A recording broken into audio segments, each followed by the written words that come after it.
Good morning, everybody, and welcome to this week's edition of Keeping an Eye on the Geopolitical Ball.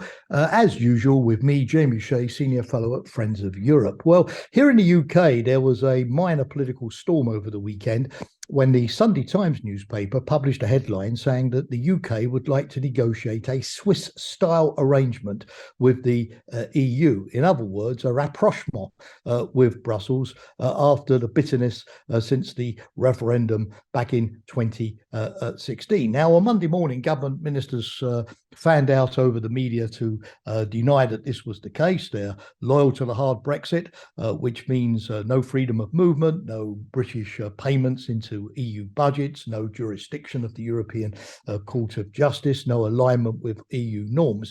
But there was no hiding the fact that the Sunday Times had got its article from good government sources, and the government seems to at least be trying very cautiously to restart a debate, an adult and rational debate on what the UK's relationship with the EU in the future should look like. Why is this happening? Well, opinion polls show that today 57% of the UK public would vote to remain in the EU. 60% think that leaving the EU was a mistake. And only 27% believe that Brexit was the right decision. Now, what motivates this change in the mood music? Well, you can imagine it's the economic situation in the UK. We are currently bottom of the G7 table when it comes to growth and productivity. There is a 55 billion hole in the UK budget, which means tax rises and spending cuts. And so the UK public obviously feel that turning our back on one of the world's biggest trading blocs just on the other side of the channel doesn't make much sense. The second reason, of course, is that since the COVID pandemic receded, the Brits have been traveling in Europe, standing in very long passport queues in the all passports lane, not being able to stay in Europe for more than 90 days. So the reality of loss of connectivity is hitting home. In the third place, of course, the Ukrainian war has brought home the dangers to the European continent and shared security interests between Britain and Europe when it comes to supporting Ukraine, dealing with supply chains, protecting critical infrastructure, imposing sanctions, and all of these kind of things. And then finally, the promise of a global Britain as some magic alternative to Brexit has not materialized whatsoever. Indeed, last week, the House of Commons published a report on the UK-Australia trade agreement, pointing out that the UK had basically given Australia unfettered access to its market and not really received much in return.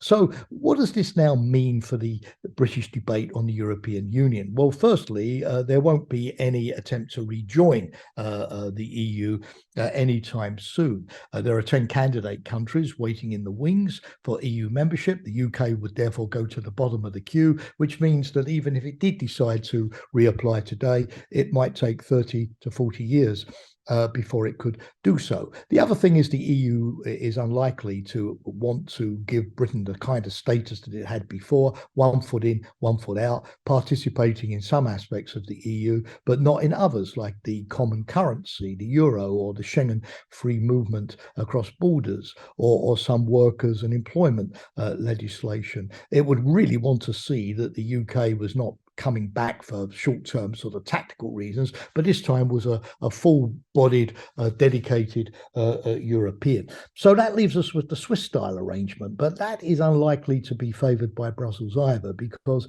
it's not a single framework agreement, but a series of very complicated sector-by-sector agreements that the EU has found it difficult to monitor and enforce. That means that there are other possible arrangements out there, like the Canadian Association arrangement or the Norwegian arrangement, which were looked at by the government of Theresa May here in the UK when she was seeking a soft Brexit immediately after the referendum. But we shouldn't at this stage get into these technical details, because what really matters here is what are the UK's core interests in seeking to come closer to Brussels. Well, of course, number one, there's trade in the economy.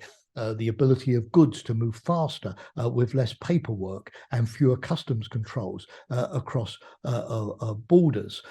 Many British businesses, particularly small businesses, would very much welcome a relaxation of the current rather difficult arrangements and obstacles at borders. Secondly, there is the desire of the UK to participate in scientific and research programs in the EU, like the Horizon program with its 55 billion euros, or in the Copernicus space Earth monitoring constellation, or in the EU space and tracking system, or in the Erasmus educational exchange programs. Here, the UK sees benefits and is willing to pay into EU's budgets. There's obviously, as I mentioned earlier, the defence and security aspects, where the UK, for example, just a couple of days ago, joined finally one of the EU's PESCO, which is defence cooperation projects on military mobility.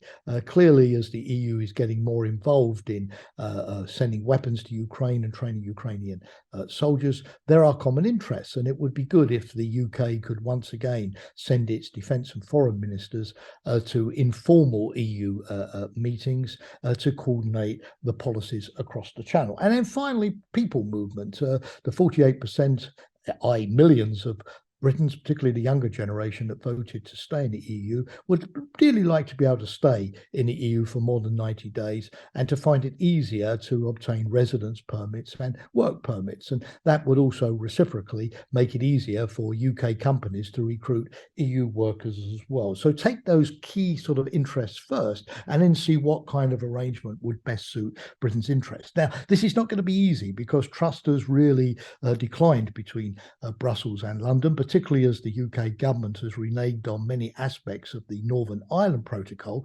regulating the movement of goods between the UK mainland and Northern Ireland, which was an essential part of the current trade and cooperation agreement between London and Brussels. But Rishi Sunak can try to restore trust by negotiating more honestly and seriously, not playing to the anti-EU gallery in the UK, and by removing some laws currently before the UK Parliament, which would allow the UK to override the Northern Ireland Protocol or to strip out EU law from UK law, which is something which is not really necessary and not very practical. Of course, taking on the vociferous Ulster Unionists or the Brexiteers in the European Research Group in the UK Parliament is not going to be an easy task for Sunak. But there's one important thought that he has to have at the back of his mind. British public opinion now wants a different arrangement with the EU.